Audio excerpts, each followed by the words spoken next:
We always have very honest and candid chats. I enjoy them greatly. This time we have two mics, which makes it slightly different, but I'm sure we'll have the same quality of conversation as we always do. Eurig, we've worked together over the last few years, and it's been really enjoyable. But what I always find interesting about different roles is the journey that people have been through the industry. Yours in particular, you started as a graduate trainee with Peugeot, is that right?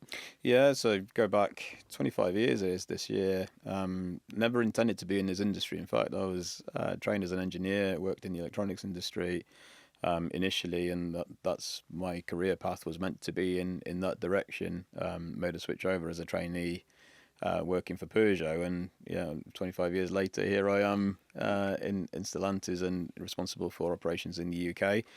But the important point really is I still see myself, and I say this to the team, it's interesting when people talk about career paths and roles.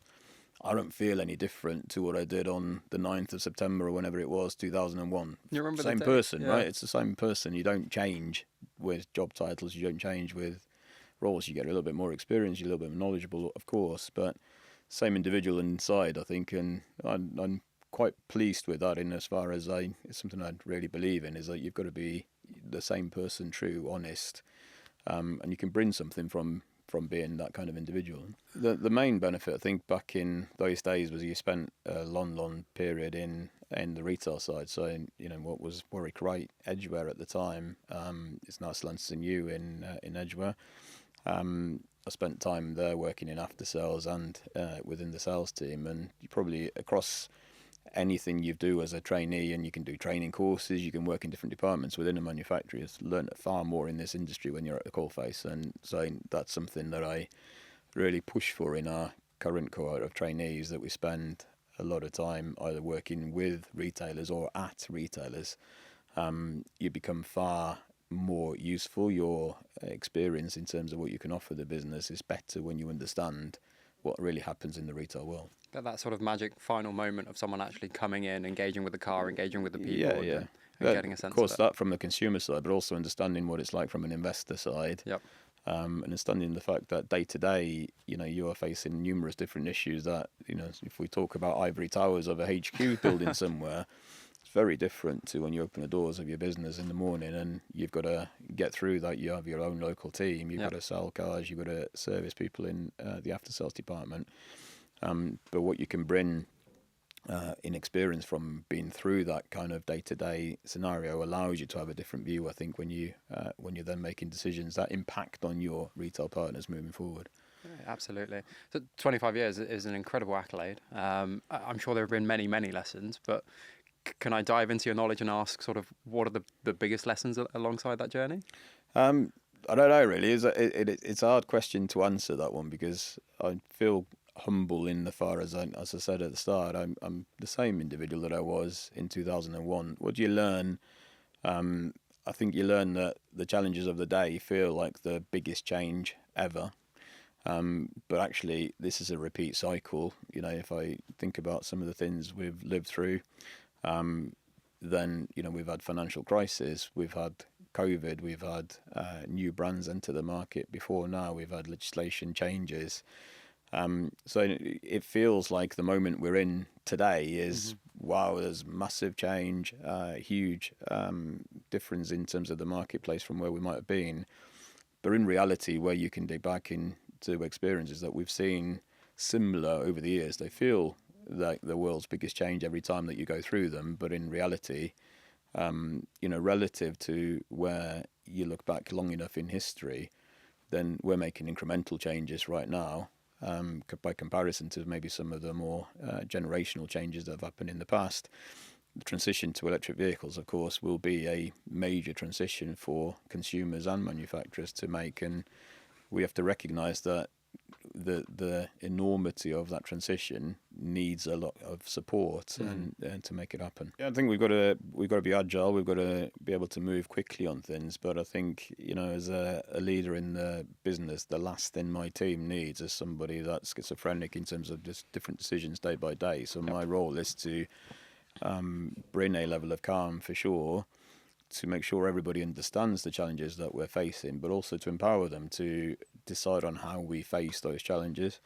I take the lead in Vauxhall directly at the moment alongside Stellantis, and I do that purely because from a Vauxhall point of view, I want to see that brand grow. It's a British brand. It's a brand that's been losing market share for a number of years. We want to see that turn and take into a position where we are, first of all, holding share and then growing share. We're growing our sales so far this year. That comes with an enormous amount of pressure. And so I take that pressure on behalf of the team. And that's what I see in that role, really, is not that I can bring anything different in terms of thinking necessarily, but let me take the pressure of the task that we have in hand. It creates the freedom then for the team to bring the expertise, the creativity. That means that we can grow in the direction that we want to do. That's amazing to hear. The industry has both opportunity and challenge, and I think that's particularly sort of relevant to Stellantis. You have an amazing portfolio of different brands with lots of heritage and hundreds of thousands of customers across the UK. Now more than ever, with even more brands coming to the UK, how do you protect the identity of each brand and I guess stay relevant in the eyes of the consumer across the entire portfolio? Yeah, and I think the importance there is that it's in and around product, right? So no brand has ever been created by a marketing strategy alone. And, two things really define brands is sales and product. And the two things are intrinsically linked. And if you don't have strength in those two areas and you have a common thread in those two areas, then the concept of creating a brand purely by advertising, I think, is a false one. So then it goes about substance, doesn't it? And, we have a range of brands. The latest of brands that we're offering in the UK market, of course, is Leap Motor. Yep. And, over 90% of what we've sold to Leap Motor is conquest. We've not sold that to a Stellantis customer before across any of the brands. So they're totally new to the market. And that's interesting, actually, in terms of when you look at the overall marketplace, because a lot of talk in the industry at the moment about the incoming levels of Chinese brands and growth of market share of Chinese brands, and all of that is factually true. But what you also see within the marketplace is that the legacy brands haven't lost any volume. So in the year-to-date May, if we categorise the so-called legacy brands together and take the Chinese brands out, then we're in a scenario where there's 500 more car sales have happened in legacy than the prior year. In other words, steady conditions, right? This view you've got is really interesting. This is the used car view, right? Yeah, and there is one market, of course, and we kind of kid ourselves that there is a so-called used car market and a new car market. There isn't. There's people buy mobility, people buy cars. It's the same. Some buy products, some buy mobility solutions, and that's the reality of the situation. And really, how you define where a consumer goes is more to do with their budget and their lifestyle. So you might buy a mobility solution if you're in the middle of a city. You'll buy a new car or a used car based on budget and the brand that you may want to be seen in, depending on where you live in the country. And that's absolutely clear to me that there is nothing in the UK economy, sadly, today that would say the car market should be growing. We don't particularly feel wealthy as a nation. There's not much economic growth happening. Most of the coverage on TV is relatively negative in terms of the UK economy. But at the same time, we're seeing a car market grow by 8-9% this year. So, and all of that growth is coming from Chinese brands. And so if you then end up in a scenario where the legacy brands haven't lost any volume, the Chinese brands are growing, then we're finding new customers in the so-called new car market. And my view is that what's happening is that those vehicles are going based on budget towards people that might have been buying a used car before. So overall, of course, the new car market, the overall car market has a big scope to grow by comparison to where we were pre-COVID. It's a really interesting view, and I think it's particularly important. I guess there's lots of ways to cut the data up, right, and present one story that these brands are growing in share, so they've got to be coming from new car elsewhere. It's definitely the view we have in terms of how consumers shop across our site. We position ourselves as not new, used leasing. We are there for car changing as a destination. A consumer visits us, they probably have a rough budget in mind, and you ultimately shop for what's the best thing I can get at the point of purchase. Maybe that month there's an amazing leasing offer for $299 with a $299 deposit, or maybe there's a great new car sort of captive finance offer. And I agree with you. I think that is definitely in part what's happening for consumers. it plays into the story though that there's increasing competition, because if we are luring what would be used car buyers into new cars, it's indicating that the sort of headline monthly prices of new cars are probably coming down slightly.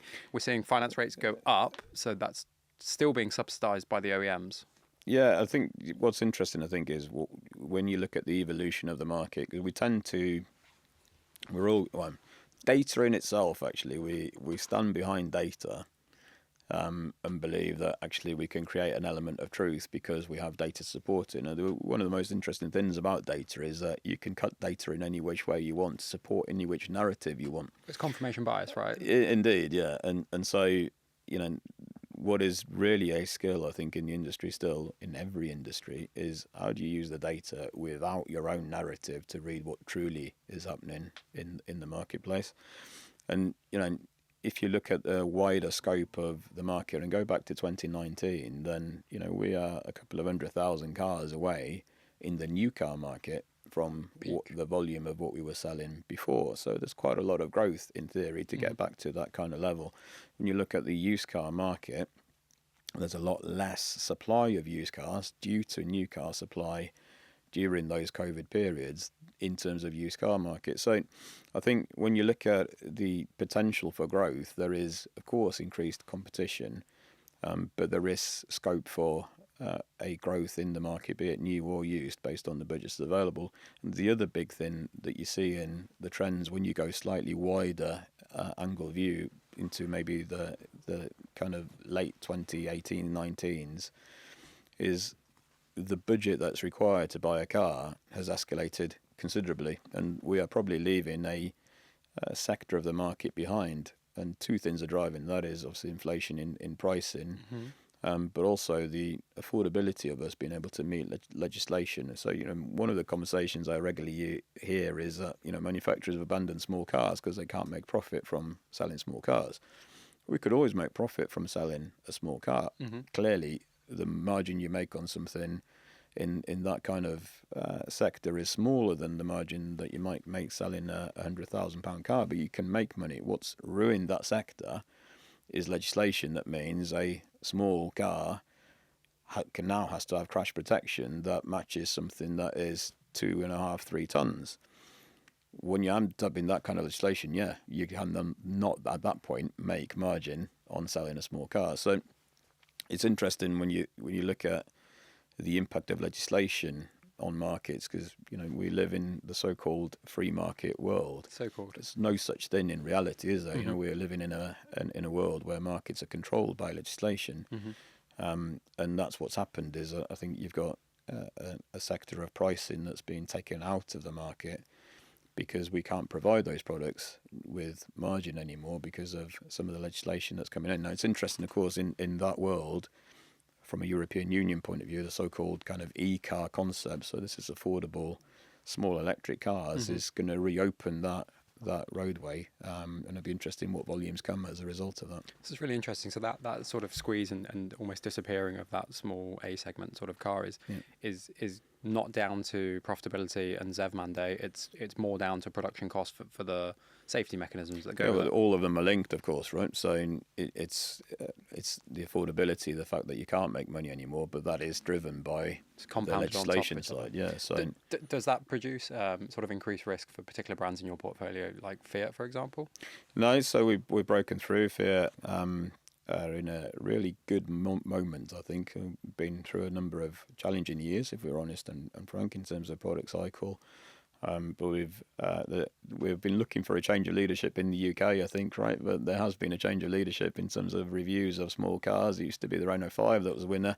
The new winner is Grande Panda. Yeah. And that car is just about entering the UK market for us now and taking an incredible strong level of review. That follows very quickly with us putting a petrol hybrid engine back into the 500.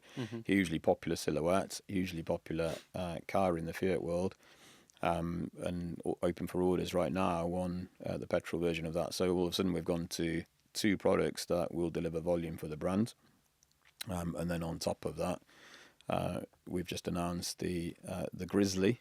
The Grizzly, which is a new SUV for the Fiat brand. So all built on our smart car platform, which allows us to be more affordable in the marketplace. It's interesting. You're definitely pumping lots more personality back into the brand for differentiation. You can see that come through.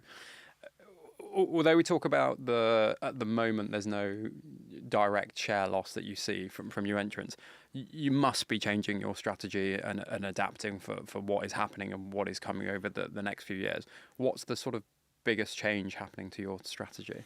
Yeah, what I said was we're not losing volumes, and certainly from a Stellantis point of view, we're not losing market share either.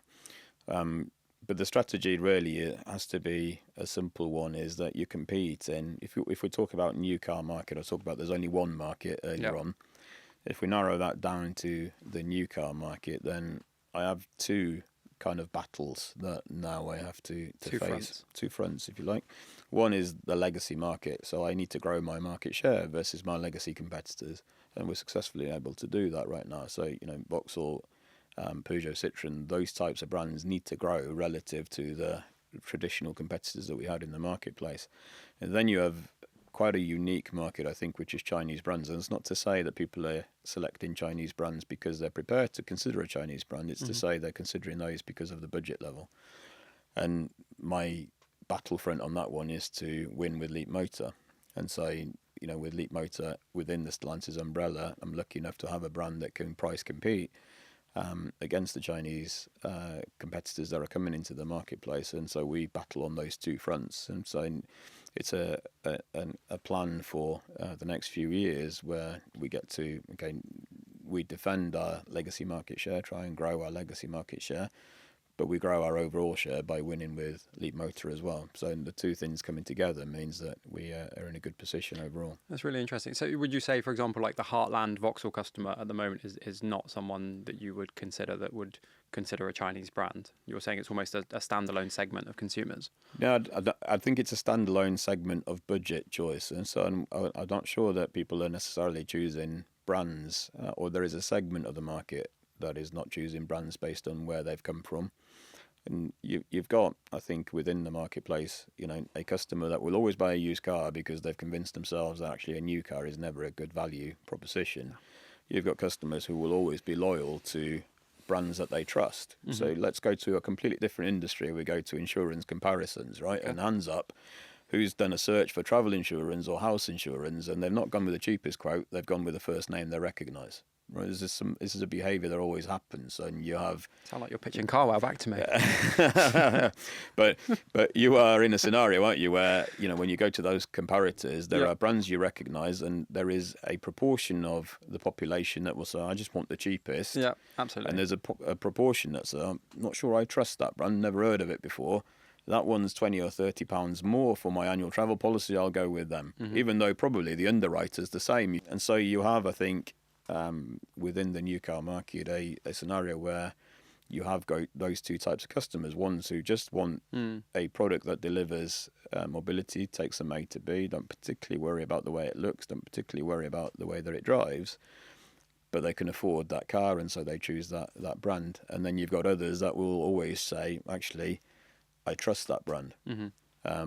I know I can depend on the after sales facilities of that brand. They've got coverage across the UK.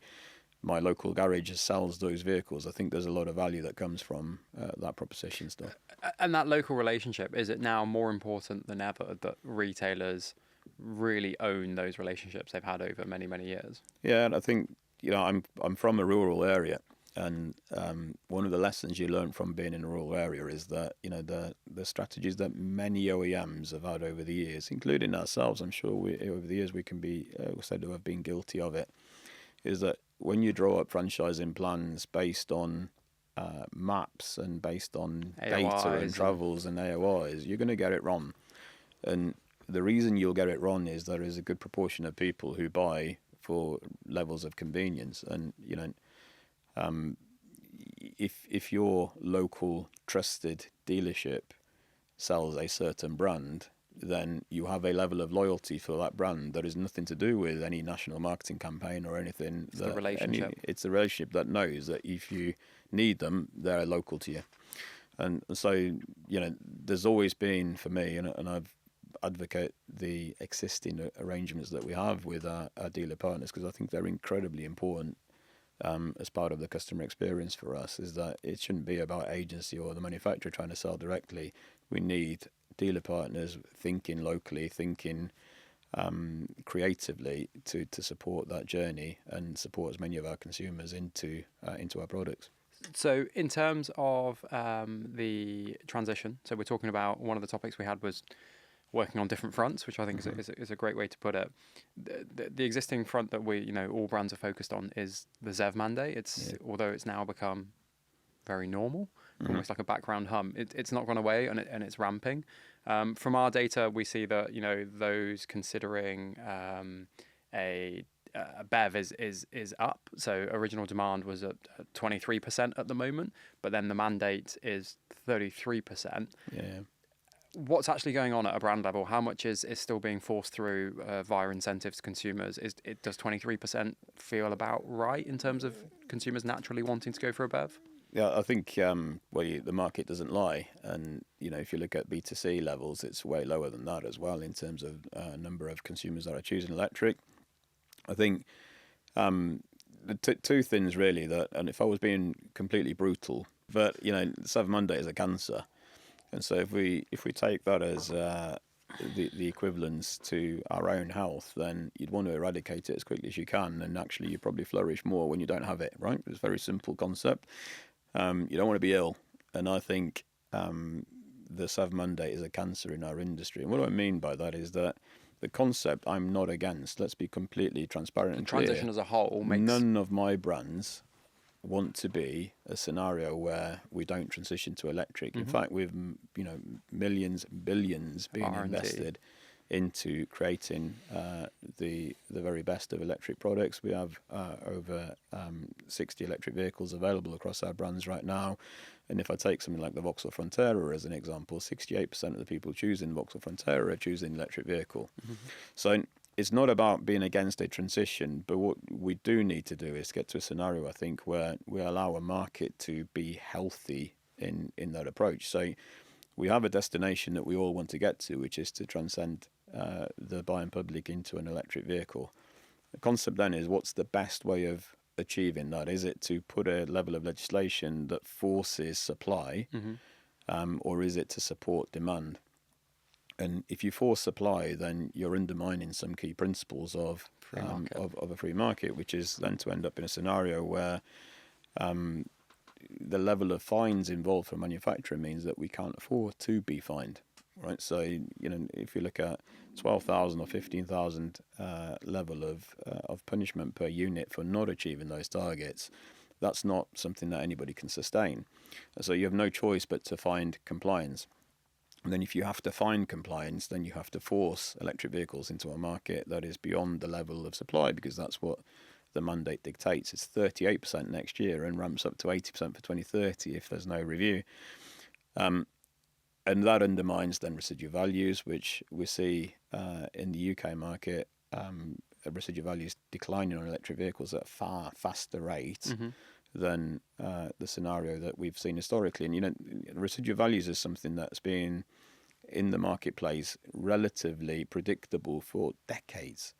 And, we don't end up in a scenario, despite all kinds of different trading arrangements, they've been very predictable in terms of where certain brands, certain products will be over a number of years. With an electric car right now, actually it's nigh on impossible to predict what the residual value might be in 3 to 4 years.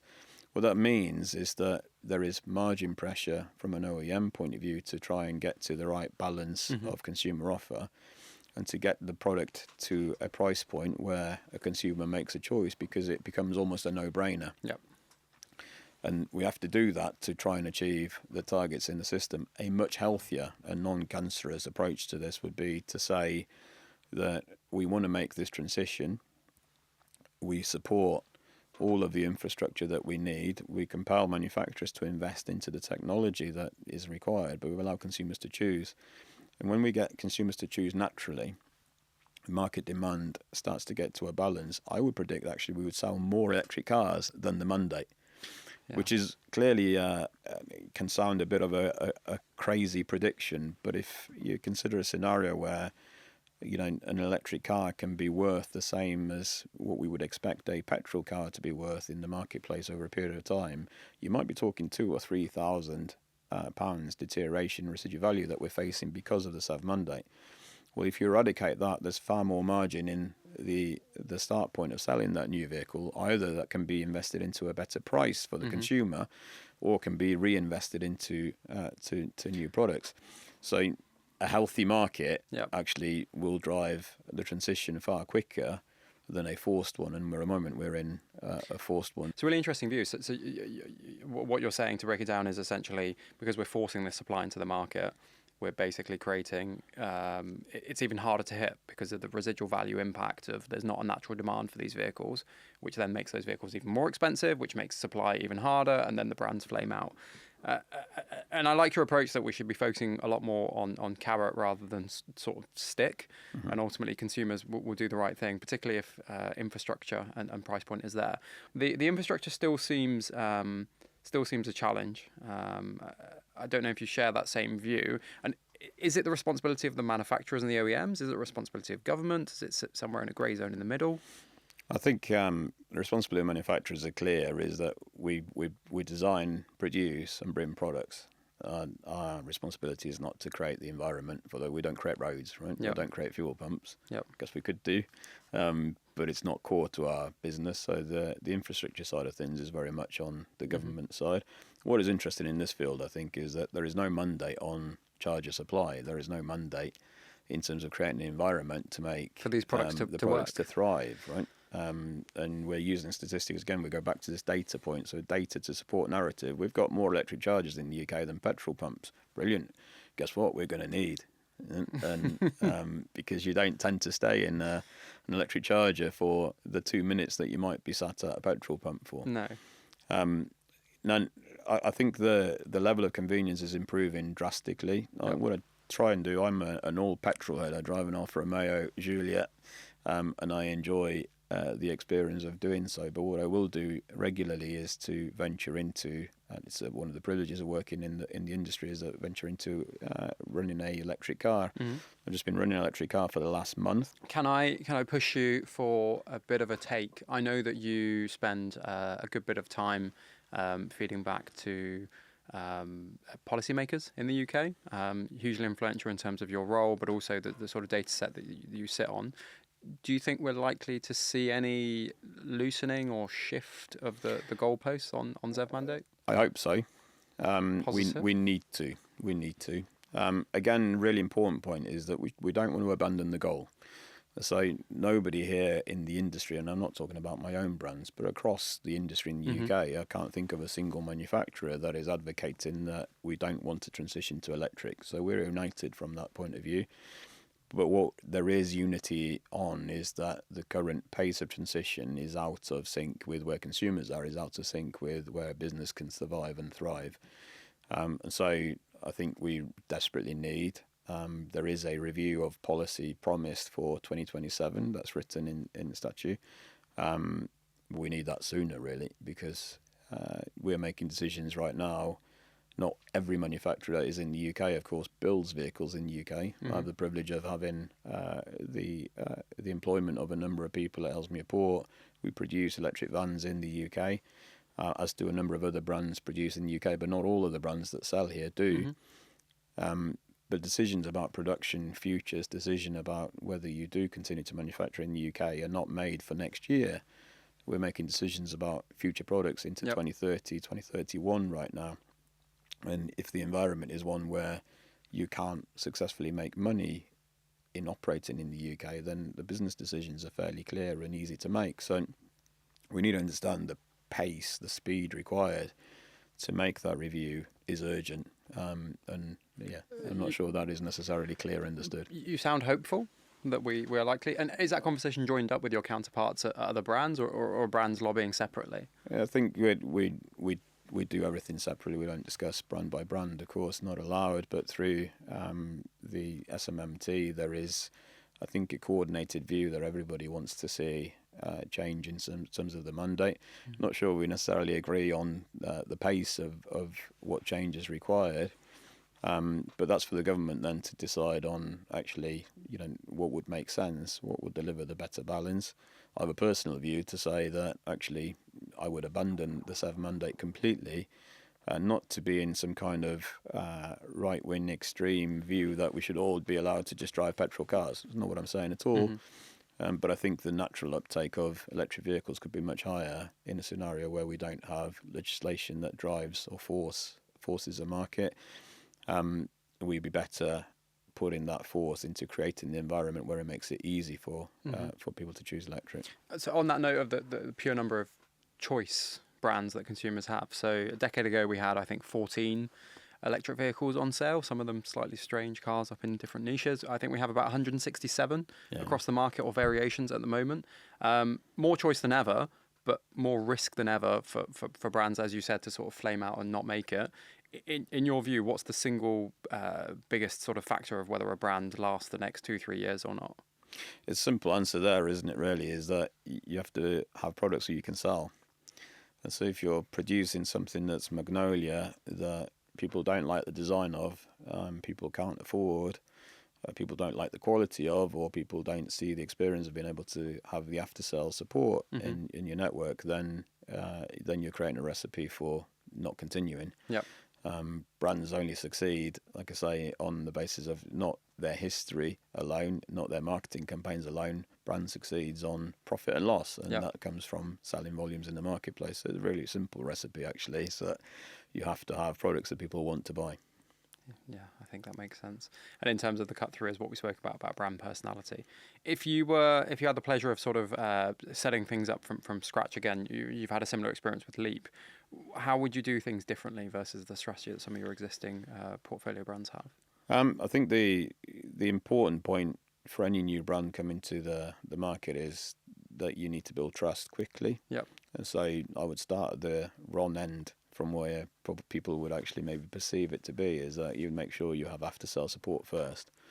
When you have after-sale support in place, and that's obviously one of the things that we can enjoy from Leap Motor, because it joins the network of Stellantis brands that we have, then we fundamentally have a level of stability that can give a consumer confidence, with the parts supply is in place, the workshop capacity is in place, and then you bring the sexy side of the business, if you like, which are the new products. And I think what is clear to me is that people still, of course, buy based on a budget, based on the type of vehicle they want. People want good design as well. People want to be in a car that looks good on the road. It's part of the image that they create for themselves. Yeah, so I'd start at the boring end, if you like, of making sure there's substance, and then make sure that the car designs bringing in are attractive ones. Interesting. What's your sort of controversial take of the industry? We've touched on Chinese brands, we've touched on legislation, we've touched on sort of consumer buy-in. What's a sort of controversial or hot take that Eurig has of the industry? Probably say that we are an industry guilty of believing our own BS, right? I won't say the word, but what do I mean with that is that if you had the pleasure or not of attending every manufacturer's conference in January or December or whenever they do their annual conferences, and you add up the market share aspirations of everybody, and you add up the aspirations everybody thinks that's going to come from all of their new products, then you end up in a market that's twice the size of where we are, right? And so we are, I think, incredibly naive stroke guilty as an industry of believing in our own kind of singular world that our new products is going to make the difference, when in reality is there's going to be so many new products from all kinds of different people that actually you need a strong new product to just survive, let alone to thrive. So I think there's that point, and the fact that we are incredibly guilty as an industry of creating narratives and maybe using data these days to support those narratives, to create a self-belief of that we understand the world. Yeah. So I think interesting concept, and we were always, I think, one of the things I try and pressure test myself on is to make sure I don't fall into that trap, because it's a natural scenario, and who's to say some of the views I've shared are not me doing exactly that. I hope not. But for sure, it's one that you've got to self-challenge yourself all of the time to make sure that you're open-minded enough to be able to just see wood from trees, to make sure that you really have a good reading of what's going on. So this is about self-awareness, perhaps. Yeah, I think so. And again, going back to where we started almost, isn't it, is that, 25 years in, just remember who you were when you joined, when you started in the industry, because that probably open-eyed, more naive view of the world will give you a better understanding than the uber confident, egotastic view that maybe senior leaders in the industry often have. And so that for me is something that I always play back to myself. I have a long drive home every evening. I just remind myself of who I am, where I was born, what I'm about, and to be as normal as possible. If you can be the normal individual, the normal one, then I think your reading of the industry is better, your reading of your challenges is better, and therefore your decisions are better as a consequence. So this is just always ask the questions, less assumptions, get as many data points as sort of possible. Yeah, and ask the questions from different angles. I think surround yourself with people who don't have the same opinion as well. And so it's lovely, isn't it, if you can create a leadership team in an organisation where you're not challenged from one minute to the next because everybody you've recruited have the same viewpoint as territory. You. It's incredibly dangerous territory, right? And this is where people drive themselves into the ground. So you need to be in a situation where you're having challenging conversations and people are asking questions of decisions, and that is accepted. That's the cultural side of things that you need to create, is that, we have a very open, everybody can be challenged. We've done a lot of work at the moment in Stellantis UK about creating a new culture. Mm-hmm. And, I talk often to our teams about that nobody has a rank in our organisation. So, my role does not mean that a trainee can't come to my office and say, actually, have you considered this? I don't think and I agree with that. Or you said this, as an example, and I don't think that's right. Because if I can create that kind of culture in the organisation where people feel their ability to be able to go in and talk at each level, we don't have ranks, and the traditional organisation will be really, really much healthier as a business and as a team. Yeah. I suppose now more than ever as well, to get sort of real on the ground insight is absolutely key. I see it as a competitive advantage, is that, creating a culture where people love working for the team, and we haven't been there, if I'm being routinely honest with you, over the last decade or so, but we're making strong progress towards that environment where people will thrive. Mm-hmm. And of course you end up with far better results coming from the team when they have a sense of freedom to think, they have a sense of freedom to put proposals forward, but they have a sense of freedom to challenge, which is the crucial thing for me, is that, don't believe your own BS. Mm-hmm. And always just think laterally and think, actually, rather than your view of the world, you try and transpose yourself to, well, what would other people be thinking if Mm-hmm. we did this move? And it's almost a game of chess, isn't it? And that same thread of self-awareness, where you've driven some of the new other products in the market from whichever country or market they might be from, is there something that's caught you out? Is there something where you've gone, this is actually really good, or surprised you? Yeah, I think the level of technology in some of the cars is surprising. Now, whether that's attractive for a consumer or not, I'm not so convinced. Mm. And I think there is, again, a segment of the market that love the involvement of touchscreens in cars. Yeah. I think there's another big segment of the market that hates them, and I think one of my competitors went through a scenario where everything was controlled through a screen, and they've since come out to the market, so actually that was a mistake, and we're going to go back to physical buttons. I think the reality, again, is if you go back to the same theme of what I've said, we almost as an industry convinced ourselves that touchscreens were what a consumer want. Let's be honest, the reason we had touchscreens was because it's cheaper than having a load of physical buttons. That's the truth of it, but we hide the truth behind some kind of belief and narrative that people prefer a touchscreen.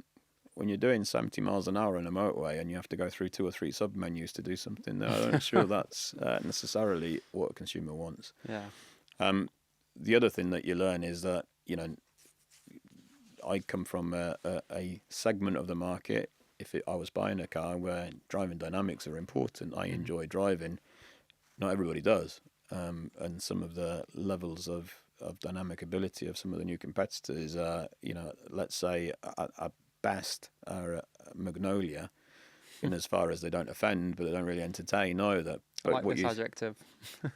But you do end up in a scenario where they're able to sell volume still. So you've just got to have that awareness that you need to bring something. What does your brand bring to the market? And what do consumers really... And what do consumers really want? And make sure you're trying to cover as many of those touch points, not necessarily from all of the brands all of the time. So you have certain brands that offer high tech. You have certain brands that offer maybe more luxurious interiors. You have other brands that are all about driving dynamics, and within our stable, that's absolutely where we're trying to go. Makes sense. And we started this wonderful conversation with your beginning in the graduate scheme. I'd love to sort of close it with advice that you might have to those joining our wonderful industry right at the beginning of their career. What would your words of wisdom be to someone just starting their career in auto? I hate the phrase word of wisdom almost, because it goes completely against the grain for me of a situation where I'm more superior than they are, and so the culture that I create you do have I more share experience. with them more experience, but I'm no different to what they are, and they can bring as much to the business as I can bring. I think for me, when I think back to 25 years ago. What did I learn from that period is that you throw yourself into every opportunity for sure. Don't have a state of mind that means that you think you know where you're going to end up in 25 years. Because if I'd have done that, I'd be working in a manufacturing plant in Ireland right now, producing computer motherboards. That's where I started. So be open. So be open to your career, maybe following a path that's different to what you might have originally thought. I think the concept of progression is good. Be for sure aspirational, be ambitious, but make sure that you've got a foundation as well. I have a number of one-to-ones with some of our trainees. I want to be open in terms of being able to mentor and support. And those conversations are often around creating yourself a pyramid. Yep. And so don't be the plant that grows so quickly that there's got no roots and it dies. So what I mean with that is, sometimes it's better to not progress at the same speed as the colleague who's got promotion after promotion as promotion, because what you've done is to build an experience base across the business. Substance. And if I think back to my early career, I remember going for a role within the regional team working with the dealers, and I didn't get the role despite being described at the time as so-called high flyer, high potential. And so I remember going home that evening thinking, well, that's clearly a load of nonsense. I know they don't think that much of me. I didn't get that job. And being me, I challenged that decision and went to have a conversation with the regional director at the time. And he says, yeah, Eurig, what you're forgetting here is a scenario where if you would have got that job, and we're quite happy to give you that role, we'd have wanted you to do that role for 4 or 5 years. And actually, we have a different plan for you. We want you to experience the sales side, when you experience after sales side. And that's what I would share more than anything is build yourself a foundation of experience across the business. Yep. It means the level of value you bring into the future when you get into more senior roles is you can operate across the business. And so it's not always about the next promotion, right, or the next move. It's about building a foundation. I love that. I think that speaks volumes. Eurig, thank you so much for making the time. Hugely appreciated. A wonderful conversation as always. Really appreciate it. Thank you. Thank you.